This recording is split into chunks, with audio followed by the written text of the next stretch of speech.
इंसान जो है वो चींटी से भी गया गुजरा है। कैसे, बताता हूँ।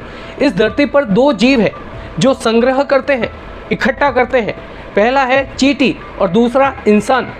अब वैज्ञानिकों ने पता लगाया कि चींटी जो संग्रह करती है, जिन बीजों को इकट्ठा करती है, उन बीजों को दो हिस्सों में तोड़ देती है, दो हिस्सों में बांट देती है, क्योंकि वो जानती है यदि एक बीज को दो हिस्सों में नहीं बांटा गया तो वो उग जाएगा, उससे उसका बिल नष्ट हो जाएगा।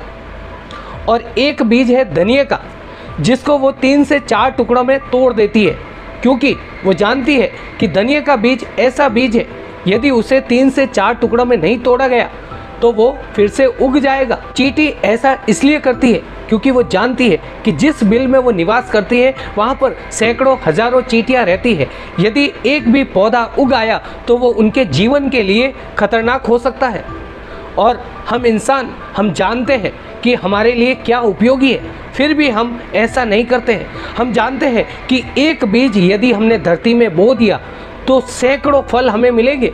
एक पौधा यदि हमने उगाया तो 3-4 वर्ष बाद उस पेड़ पर हजारों फल लगेंगे, जो हमें कई गुना लाभ पहुंचा सकते हैं। हम ये जानते हैं कि हम खेती करते हैं तो एक बीज बोते हैं तो प्रकृति हमें हजारों गुना लौटाती है, फिर भी हमने खेती करना छोड़ दिया। चलो कोई बात नहीं, खेती करना छोड़ दिया, पर आपने अपने बुजुर्गों की ज़मीन को बेचकर विदेशों में जाकर नौकरी करना स्वीकार किया।